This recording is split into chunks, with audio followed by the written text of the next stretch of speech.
Amateur Traveler is in its 20th year now, but can you imagine if I had people on the show who had never been to the destination, but had just read about it or seen a movie about it? That wouldn't make any sense at all, and you wouldn't listen. We all know how important it is to receive advice from people who know a destination to get the most authentic local experience. And a great option for experiencing this is Explore Worldwide and their authentic small group adventures, led by local tour leaders, perfect for solo travelers who want to meet like minded people with a desire for adventure. I'm often an independent traveler, but two of my last three trips were with small group tours because they organize everything and it's a lot easier. If you want to recreate the tour I did to Malta, they have a Malta and Gozo Discovery Tour. I'm intrigued by one of their tours called A Taste of Sicily. The company again is Explore Worldwide, and visit exploreworldwide.com to learn more. And thanks to Explore Worldwide for sponsoring this episode of Amateur Traveler. The nights are long, the days are short, and the weather is chilly to downright cold, depending on where you are. It's a good time to slip into a Quince iconic Mongolian cashmere sweaters, which start at only $50. You can treat yourself to everyday luxury at an affordable price with Quince. If you really want to dive into luxury, you can check out their leather handbags, washable silk shirts, and European linen sheet sets. Whatever you're looking for at Quince, all the prices are 50 to 80% less than similar brands, and they do that by partnering directly with top factories and cutting out the middleman. They only work with factories that use safe, ethical, and responsible manufacturing processes. And of course, they use premium fabrics and finishes for that luxury feel in every piece. But you've already heard me rave about my Quince travel pants. Treat yourself this winter without the luxury price tag. Go to quince.com/traveler for 365-day returns plus free shipping on your order. That's QUINCE.com/traveler to get free shipping and 365-day returns. Quince.com/traveler. And thanks to Quince for sponsoring this episode of Amateur Traveler. This episode of Amateur Traveler is sponsored by DK Eyewitness Travel Guides. These colorful guidebooks are filled with great information and are one of my favorite guidebooks. I have 25 of them right here on my bookshelf. Learn more at dk.com. I got my bags packed on a roll. I'm heading out there and I'm ready to go. I'm looking real good in my passport photo. Amateur Traveler, episode 460. Today, the Amateur Traveler talks about glaciers and fjords, and also tango as we talk about a cruise from Buenos Aires, Argentina to Santiago, Chile, around Cape Horn.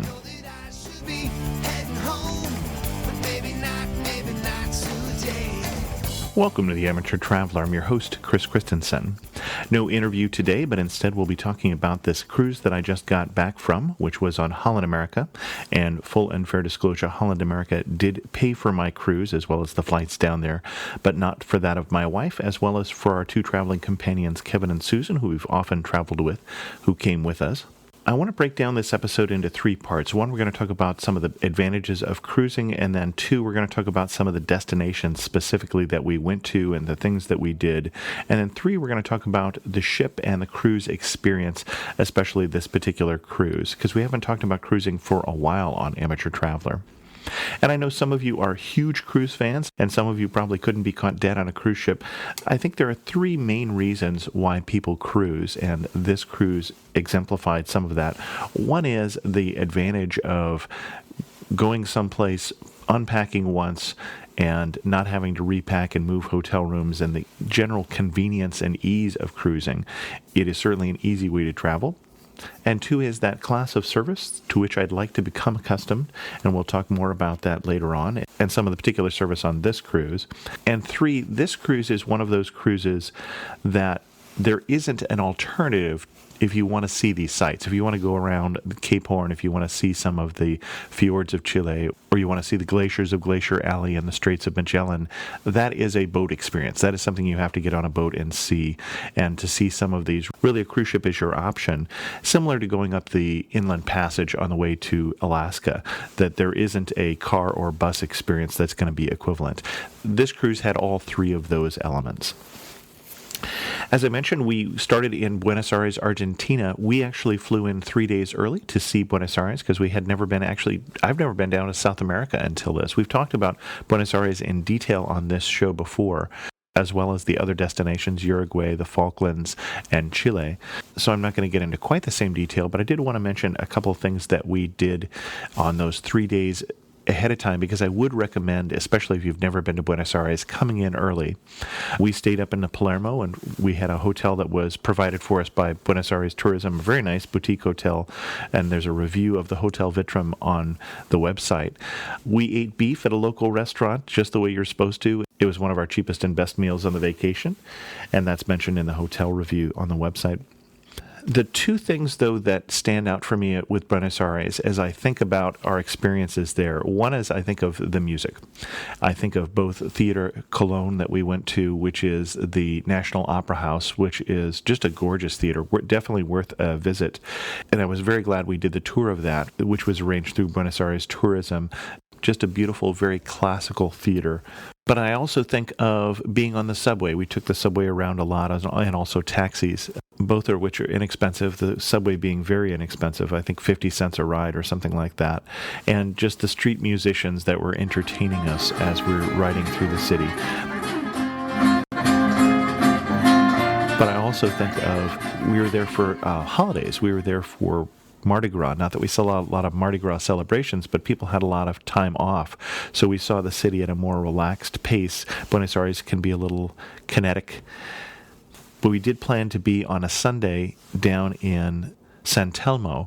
And in Sundays in San Telmo, there's a market in the plaza, as well as people practicing their tango dances, some tango instructors showing members of the crowd how to do tango. And then as we walked up a very long street market that headed up north from San Telmo, there were street performers just every few feet playing a variety of music. And so I have this memory of Buenos Aires as a very musical city, but I also have this memory of Buenos Aires as a very colorful city. Now, some of you have seen pictures of La Boca, which is this very colorful neighborhood, the old port neighborhood, where one building may not even be painted all the same color in this very traditional fashion. But we also had a chance, again through Buenos Aires Tourism, to go on a graffiti tour. And this was the Graffiti Mundo tour, and I highly recommend this tour.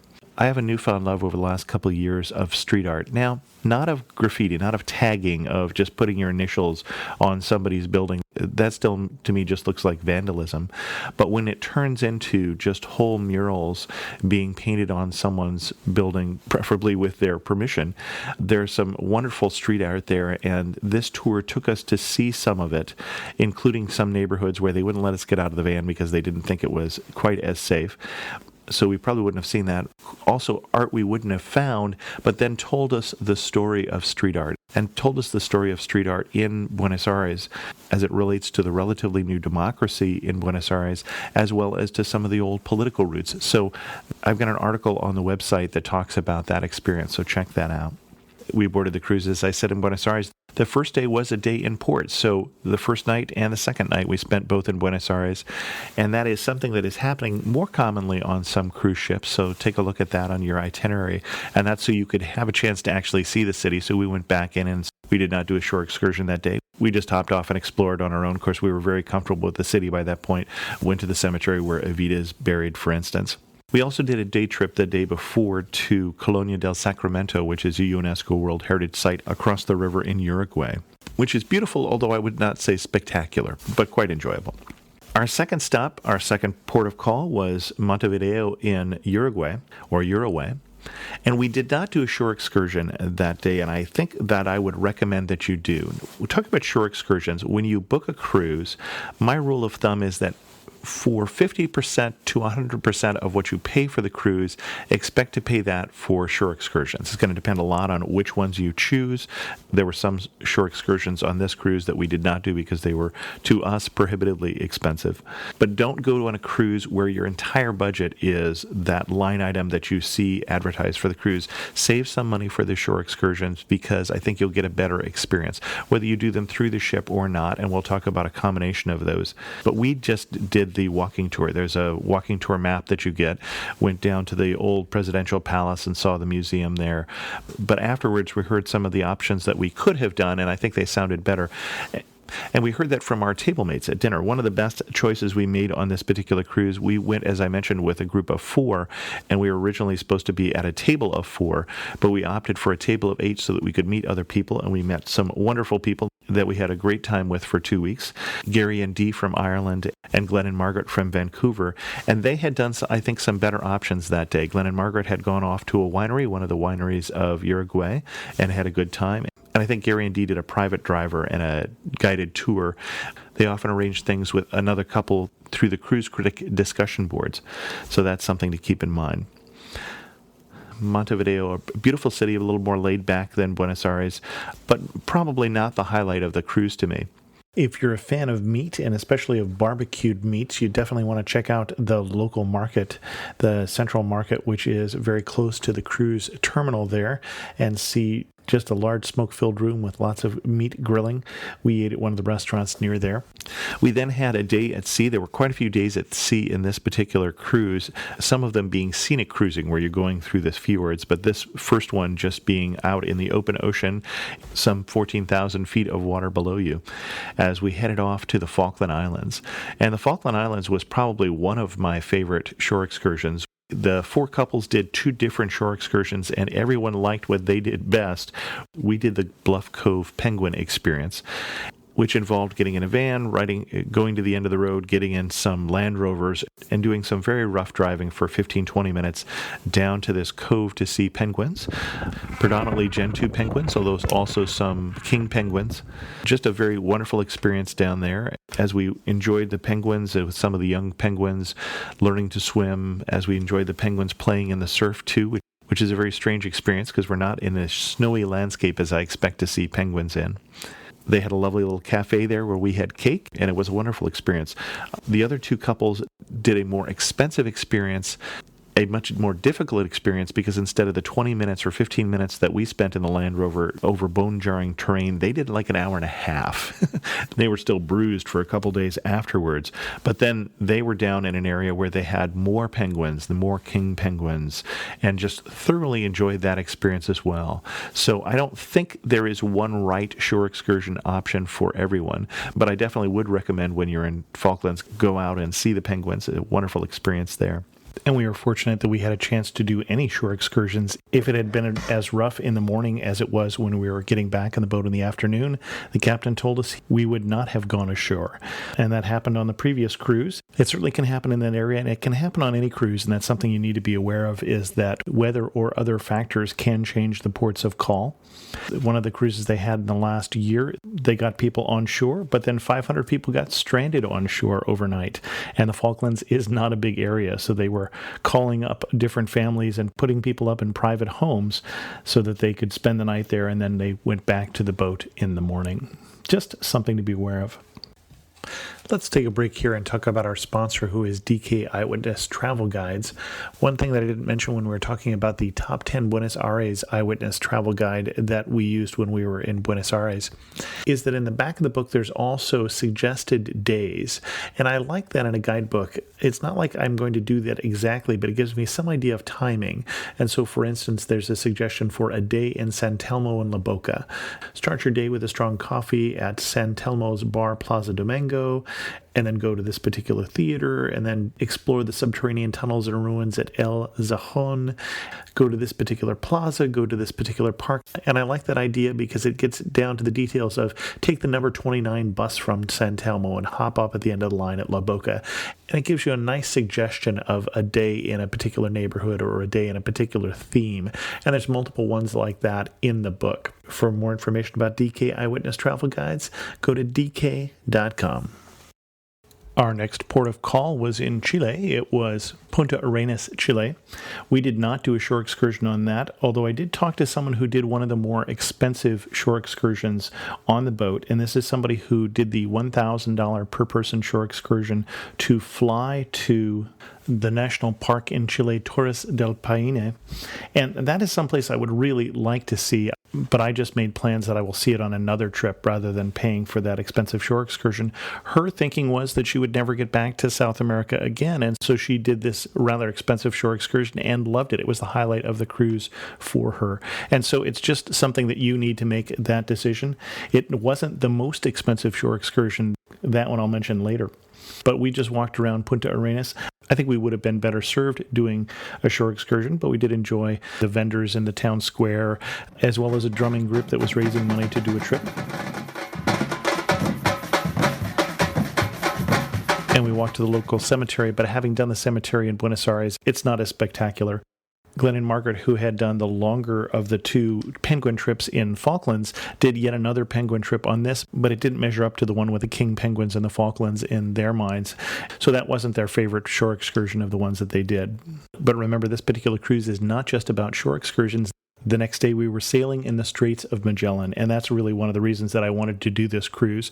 And part of the Straits of Magellan is Glacier Alley. There are 6 glaciers in a row over the course of, I'd say half an hour to an hour that you pass by.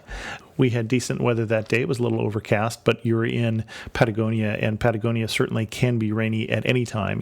Even with this being summer, it felt more like fall as we were down in the Patagonia area or in the Tierra del Fuego area, and that's where we were sailing to. We were sailing that day to Ushuaia, Argentina, through the Beagle Channel. The first thing we noticed about Ushuaia, Argentina, is that it is a gorgeous city, at least as you're looking at it from the port. My wife Joan thought it easily could have been in Switzerland or someplace in Europe, as it has these snow-capped mountains and comes right down to the water there. And we had a similar reaction to Tierra del Fuego. We did get a chance to go out into the national park, the Argentina National Park, Tierra del Fuego. We did a shore excursion there that was supposed to be a 2-parter. We were supposed to do a bus tour through the national park and then join a boat and sail that back in the Beagle Channel. Unfortunately, the weather did not cooperate with that. The boat trip got canceled. Unfortunately for the people who were on the boat, there was another group that was sailing out on the boat, and then they were going to do the national park. They ran into rough seas and had to turn around and go back and didn't get to see Tierra del Fuego National Park. So again, you have to be a little flexible. We did, of course, get our money back for the second half of the trip that we didn't get to do. But the national park was gorgeous. It's a very pretty area down there. Someplace I'd like to get back to with a little more time. And I think that's one of the ways that I look at a cruise, too, is it's really kind of a sampling. And I wouldn't say that I feel like I have done all of Buenos Aires or done all of Argentina by any means. I think there's another trip in our future sometime to go down to Buenos Aires and then go to the wine region probably, and then down into Patagonia again, going down to Torres del Paine, for instance. But this was a great sample for it. For the next 3 days, we did scenic cruising, and the first thing that we did was sail around Cape Horn as we came out of Ushuaia. Cape Horn is again in Chile, so you go from Argentina to Argentina and then back to Chile here again on this particular cruise. And Cape Horn, I always thought of as being the southernmost point of the South American continent, and it is and it isn't, in the sense that it is an island. You're actually sailing around a cape on the island of Horn, and the island of Horn being named after a city in the Netherlands by the discoverer who was from that city. As you're sailing there, this is an area that is known for rough seas. We didn't have as rough as they often have it, but still you could hear the sound of the waves, and that was just in the pool.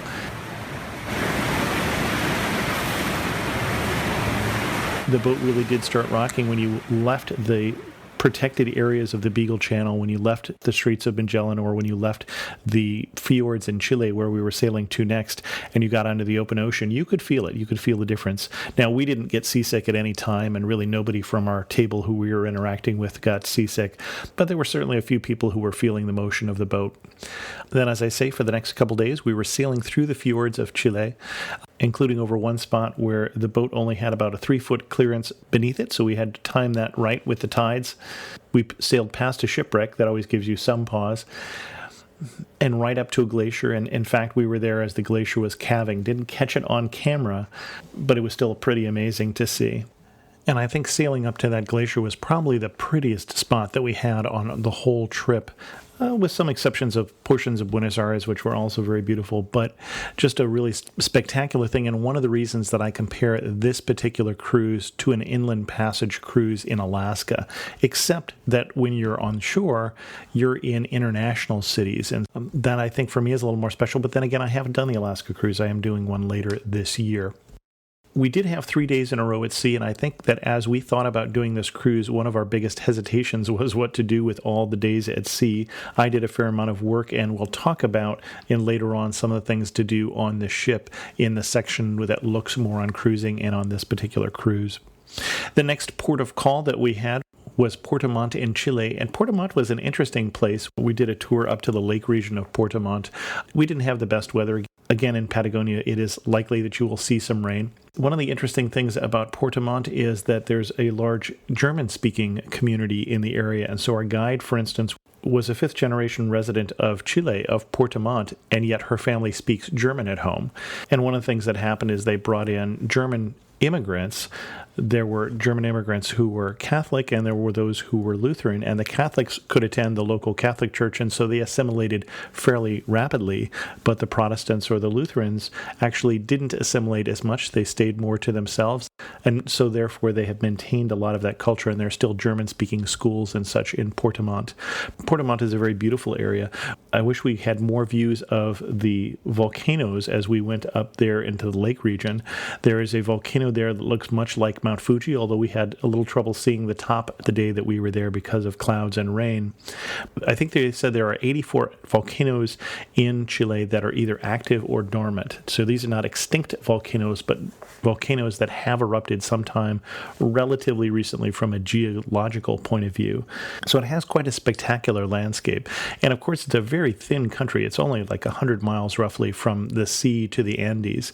Oh, one thing that I missed in Ushuaia is that was the place for the most expensive shore excursion you could have done on this trip, and that was a shore excursion from Ushuaia flying down to Antarctica. It was $3,000 a person. We chose not to do it on this particular trip.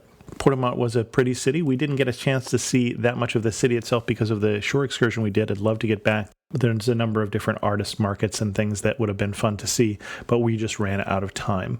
Just all the more reason to get back to Chile. And I would have to say that this trip did really have that impact for me. I don't think that I need to get back to the Falklands. I think I got the basic idea there, even though we enjoyed it. But I would desire especially to get back to Argentina and Chile after having been exposed to them in this little sample that we got through this trip. Glenn and Margaret did a little more adventurous shore excursion that they really enjoyed, and that was whitewater rafting in the area. As it turns out, on a rainy day, that might have been a smarter choice. And then our final port of call was Valparaiso, which is the port just near Santiago, Chile. I say just near, it's more than an hour's drive from the port over to the airport, for instance, where we were flying out of in Chile. What we did for a shore excursion for Valparaiso, and Valparaiso is a very beautiful city. It has a lot of different colored buildings. It goes up very quickly up the mountains from the ocean right there, from the port. There are funiculars that go up the very steep hills here. It reminds me a little bit of San Francisco. Someone else said Lisbon who had been there. Colorful city, lots of street art on the walls as well. And the city is also a UNESCO World Heritage Site. I wish we'd had more time to spend in Chile, either in Valparaiso, in the nearby beach city, or in the wine region between there and Santiago especially. But what we did is we did a day tour.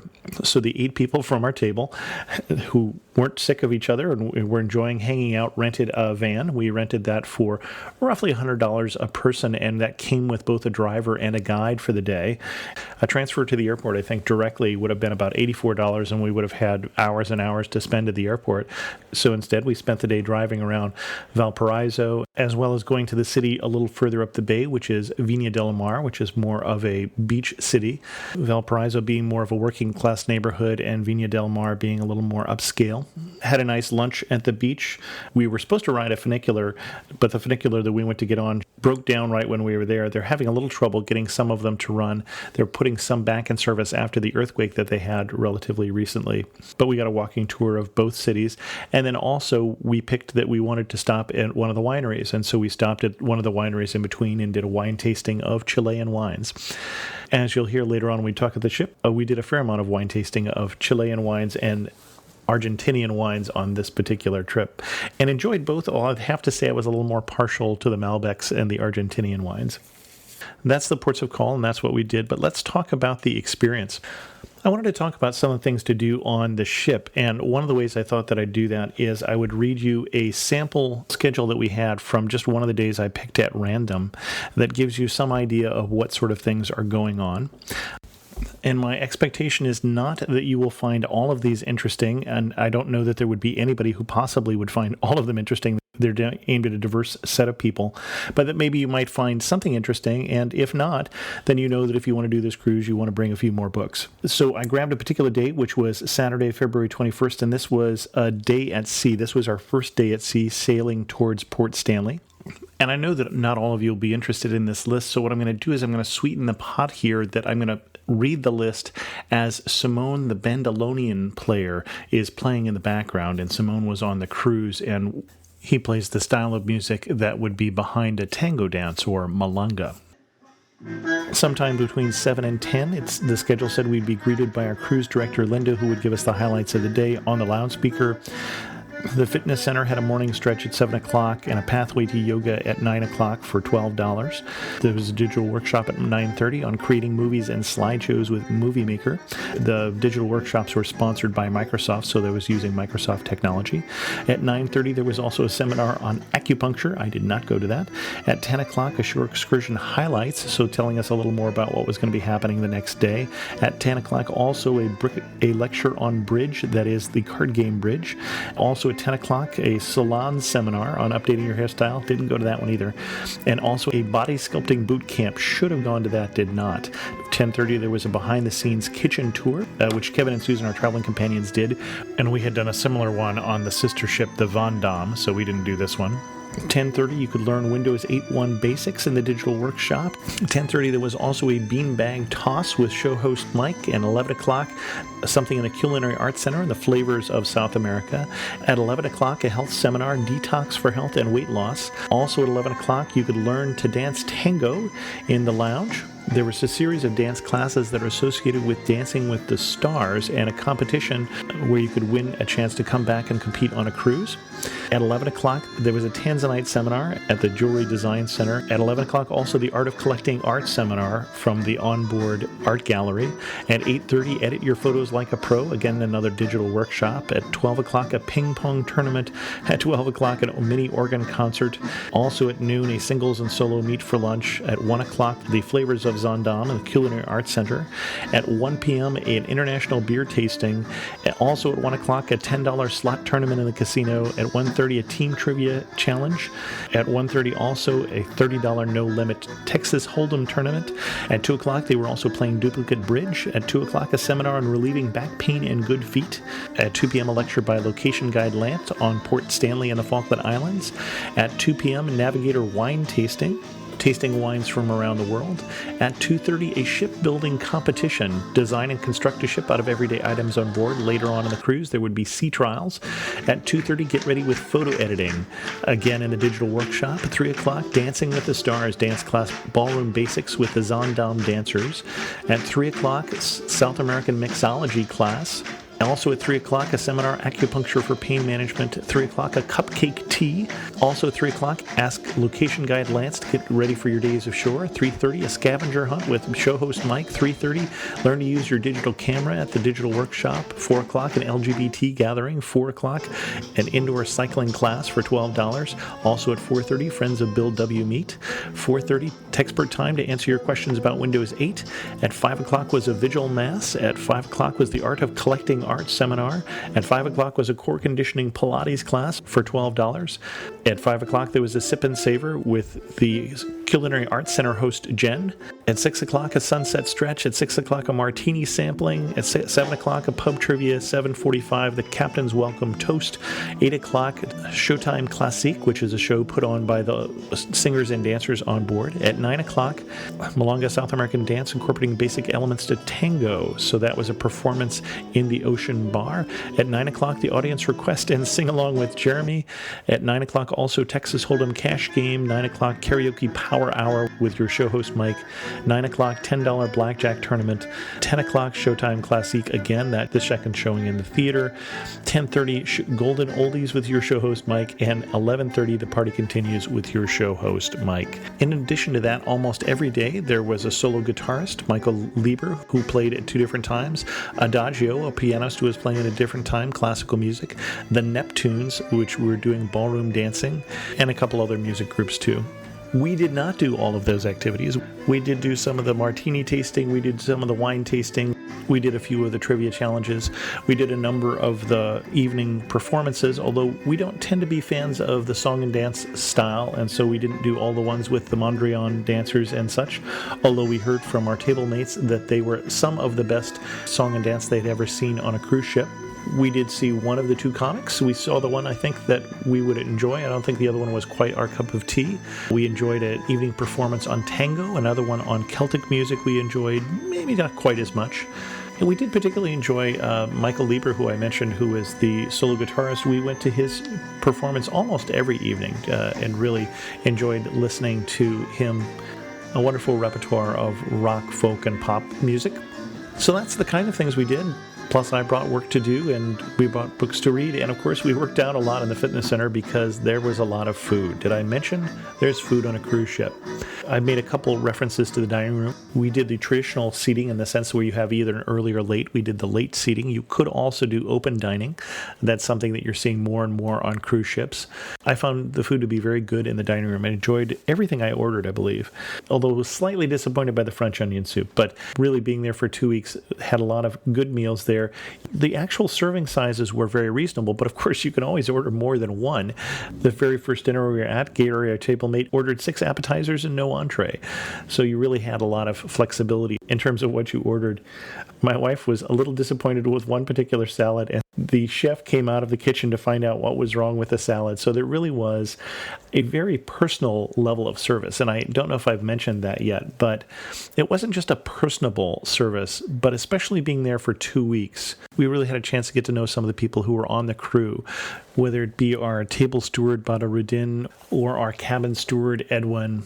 Edwin was from the Philippines. Badurudin was from Indonesia. About 50% of the crew was from Indonesia, 34% from the Philippines.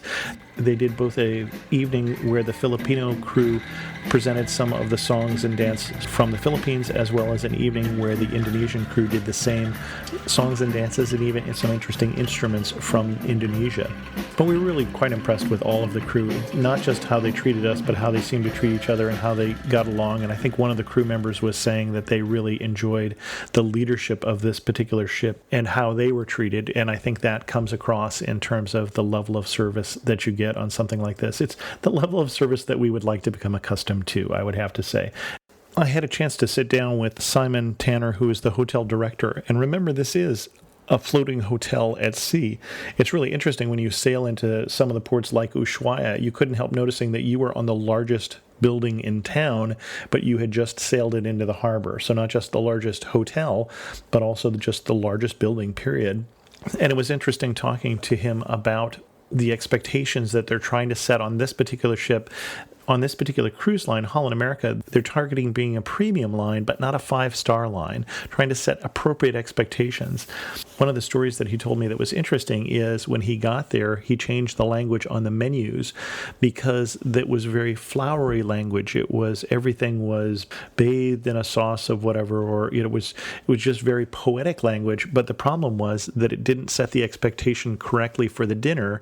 And they found when they made the language more descriptive and less poetic, they actually had higher ratings for how the food was. The other thing he mentioned is just how much easier it is sometimes on Holland America on a cruise in the Caribbean, for instance, where almost 95% of the people will be from the U.S. And so you'll have much more consistency in customer expectations than you'd have on a cruise like this, where people were from all over the place. There was quite a few Americans, but we were maybe 33% of the passengers on the ship, if I had to guess, 40% possibly. But people were also from all over South America and from Europe as well. And you have just different expectations that in the U.S., for instance, good service is, can I help you? Can I get you something? It's very proactive, while good service in Europe is very hands-off. And so trying to find a delicate balance of what is good service and also even just the expectation of tipping, where we in the U.S. are used to tipping. And so it's not a problem, for instance, that I think the recommended tip was $11.50 per person per day. And that seems normal to somebody from North America. They have people from other parts of the world who have difficulty with that. So an interesting thing, running a hotel at sea and then also running a hotel at sea for a very diverse clientele and trying to set the appropriate expectations. But I'd have to say that the level of service really did exceed our expectations. I think of Leo in the Crow's Nest Bar. I think of the wine steward Rod. We got to know some of these people and know where they were from and had a chance to talk to them. And we definitely felt like they were looking out for us. There is also a library on the ship. We didn't take a whole lot of advantage of that on this particular thing, which has games as well as books, as well as computers that you can use for the internet. Internet is still one of those challenges on a ship. The internet is fairly expensive and fairly slow. Fortunately for me, they gave me 500 minutes. And of course, I can use up 500 minutes in a couple days. But what you found is we went on a shore excursion, for instance, in Puerto Montt, and the restaurant had Wi-Fi. It had actually decent Wi-Fi, and all conversation around the table just stopped because people were craving good internet. So you'd also see us hanging out at several of the ports. They had some Wi-Fi in the port terminal, usually overwhelmed by the number of people who were trying to use it. Internet is still one of those places that could use some improvement. And one of the things to be aware of is be very careful with your internet minutes that you log off. What I found is when I just shut off my computer, that it sometimes didn't figure out for a number of minutes that I had logged off. And so I think that's really a bug that needs to be fixed, but be careful to log off every time you're done with your internet. There is a great fitness center, which we use since we were doing all of that eating. It isn't quite like it used to be. There is no midnight buffet, and I didn't really feel like we were overeating quite as much as we could have, but I gained a few pounds even with going to the fitness center or walking 10,000 steps almost every day. I didn't use the spa, and it's just, that's a me thing. I actually had spa credit, but I'm not a spa guy, but I know a number of people would truly enjoy that.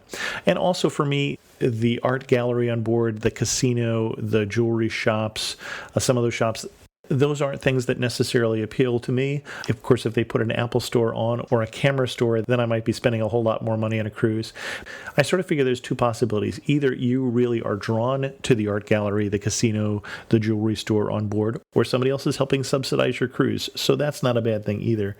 We had a chance to talk to one of the people who worked for the art gallery.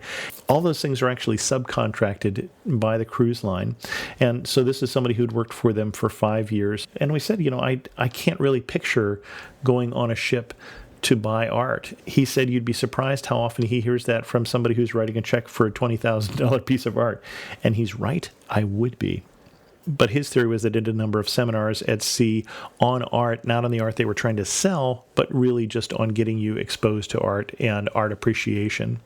There are a number of bars on the ship, and there are a number of drink plans that you can buy into. One thing to be aware of is that you are allowed to bring, I believe it's 1 bottle of wine per person as you get on the cruise. But if you bring wine on during the middle of the cruise, you can either just have them store it for you and pick it up later on, or if you want to drink it on the cruise, there's a corkage fee. So there's a fee that you'd get charged for that. So just something to be aware of. But there are happy hours, there are deals, there are some wonderful wine tastings where we did a South American wine tasting out on the Lido deck by the pool in one of the days when it was sailing back into warmer weather, which was quite enjoyable. Dining rooms, there's actually 2 other dining rooms, and we were supposed to try both of them, but part of the problem was we were having such a good time in the regular dining room. and then also the Pinnacle Grill. And as much as I enjoyed the food in the main dining room, I was glad we had gone to the Pinnacle Grill because that was a wonderful meal. I had a filet mignon with a béarnaise sauce, and you can get me every time with something like that that is done very well. One of the other things that you might notice on a cruise ship that might take you by surprise is the emphasis on hand washing. And of course, if you've heard some of the stories of norovirus, which have gone through some cruise ships with a lot of people getting sick, you can see why they focus quite a lot on hygiene, why they have hand washing stations as you go into the dining rooms, where they have Purell everywhere. Fortunately, that's relatively rare, and we certainly didn't seem to have a problem with that on our cruise, but they really do focus a lot. And I've heard that some cruises will even not let you touch any of the food for the first couple days just to make sure that you're not bringing something on board the ship. They'll just serve everything to you, and then they'll relax that a bit after you've been on the ship for a little bit. The ship we were on, the Zaandam, is about 1,400 passengers, and the captain was telling a story that was very interesting about the direction of cruise ships. And cruise ships, as you know, are getting bigger, or as you probably know. And he told the story of they were in Miami at one point, and it's 5 o'clock at night, and 7 different cruise ships are trying to leave Miami, and they have the pilots, and a pilot is somebody who is affiliated with the port.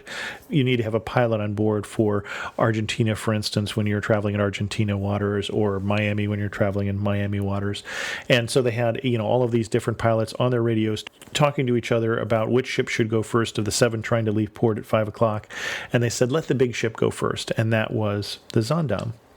And he said 3 years later, it was the same conversation, 7 ships leaving, and they said, let the little ship go first, and it was the Zaandam. So the ship had not shrunk in size, but over that period of time, it had gone from being one of the larger ships to one of the smaller ships. And certainly as we pulled in behind a Princess cruise ship when we were in Valparaiso, it was startling to see how large some of the ships are, especially because they're still trying to be Panamax. They're still trying to be not so big that they won't fit in the Panama Canal. So they're just taller without being necessarily that much wider.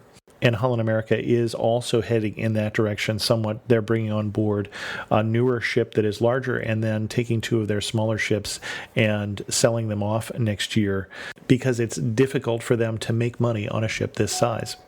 And so that seems to be one of the things we're continuing to see is cruise ships getting larger. The other funny thing, if you've never been on a cruise before, is when you come on board the cruise, they take your picture and they put it on a plastic card, and that card is everything. That card is your identification to get you on and off the ship, to get you through security on the way into the ship after a shore excursion. That card is what you can charge things on. Don't lose that card. We didn't even get our passports back until most of the way through the cruise, and so even though we were going to international ports, we were getting on and off without our passports because they had cleared our passports with the country we were visiting. That's one of the other things that makes cruising easier and one of the reasons that it's so popular. And so that was our cruise experience. An enjoyable one, certainly something I would recommend, both the particular cruise we did as well as the ship and the cruise line. Again, a wonderful experience, and especially because of the crew. It's wonderful to get a chance to meet with the hotel director and to say hello to the captain, but really on a day-to-day basis, the people who are going to make or break your cruise are going to be your cabin steward, your bartender, they're going to be your mixologist at the cocktail place, they're going to be your sommelier, they're going to be your table steward, and they're going to be the people who clean your cabins who you never see. I'm probably not quite as sold on cruising as some people, but we do always enjoy it. And I say as some people because one of our table mates knew someone who had 14 different cruises in the future booked. And there was somebody on the cruise who you get a point for every day at sea you have sailed with Holland America. We have now sailed roughly 28 days, so we have roughly 28 points. There was a gentleman on the ship who had sailed for 3,500 days. Basically, he had been at sea for about 10 years. I don't think I'm ever going to be that big a cruise fan, but again, something I can recommend.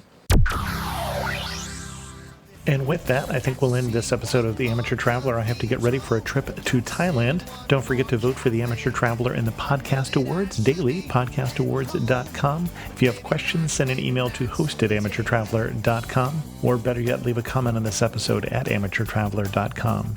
The transcript of this podcast will come out in about a month and is sponsored by J-Way Travel, who are experts in Eastern European travel. You can follow me on Twitter at Chris2X, and as always, thanks so much for listening.